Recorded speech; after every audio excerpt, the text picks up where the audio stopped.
Ethan Parker was the only son of Mr. Richard Parker, a well-known businessman in New York City. Mr. Parker owned a chain of luxury hotels across the East Coast and was often featured in magazines as one of the most successful entrepreneurs in America. Everyone at Lincoln International School knew Ethan, not because of who he was, but because of his father's fame and fortune.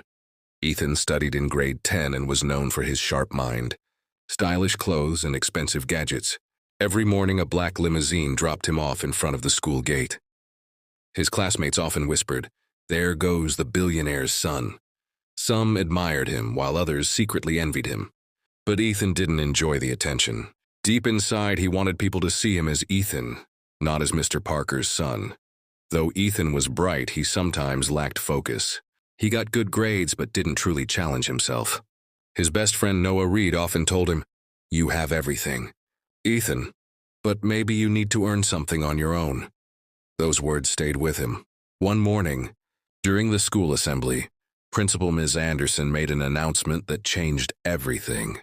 The school would host its annual Young Entrepreneurs Challenge, a competition where students had to start a small business using only $100.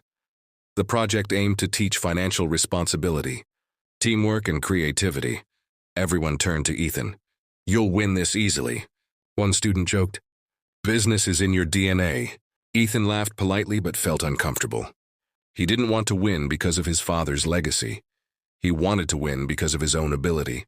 Later that day, Ethan teamed up with Noah and two other classmates, Olivia and Liam.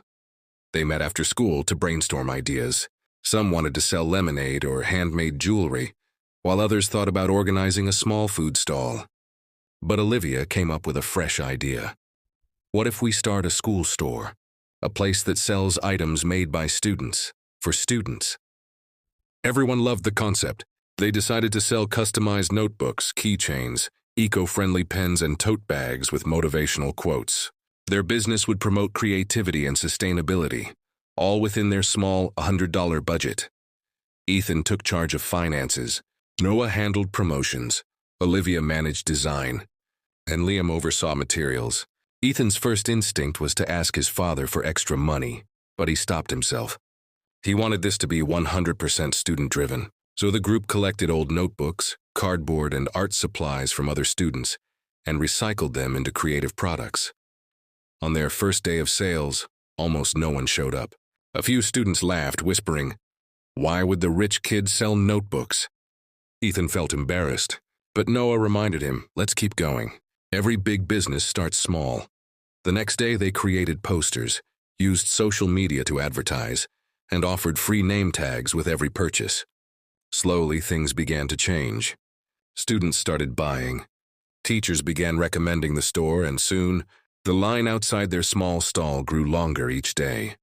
By the end of the week, their $100 turned into $350. For the first time, Ethan felt proud, not because of his father's success, but because of something he had built with his own effort. As the final week of the competition arrived, Ethan's school store became the most popular project at Lincoln International. Students loved the unique designs and the idea of supporting a student-led business. Even teachers admired how organized and passionate the team was. One afternoon, as Ethan and his friends were packing up, a black Mercedes pulled into the school parking lot. Mr. Richard Parker stepped out, curious to see what his son had been working on. Ethan froze for a moment, nervous that his father might not take the small store seriously, but Mr. Parker smiled warmly as he looked around. "This is impressive," he said, picking up one of the recycled notebooks. "You've started something real, small but meaningful. That's how every great business begins." Ethan felt his heart swell with pride. It was the first time his father had praised him for something entirely his own. However, their happiness didn't last long. The next day, a rival team accused Ethan's group of cheating.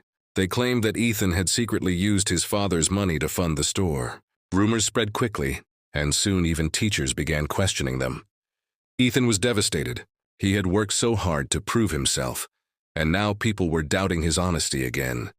Determined to clear their name, Ethan presented every record, receipts, expense sheets, and a short video showing how they recycled old materials to make their first batch of products.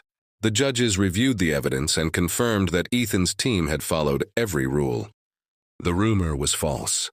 Finally, on the day of the award ceremony, the results were announced.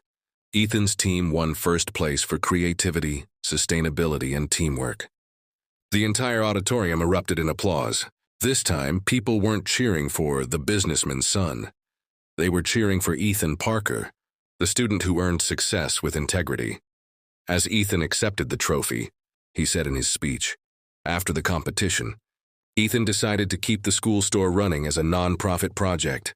All profits were donated to the school's scholarship fund for students who couldn't afford school supplies. His father later helped expand the idea into a youth entrepreneurship program across other schools in New York. From that day forward, Ethan was no longer known as the businessman's son. He became known as the boy who turned an idea into something real.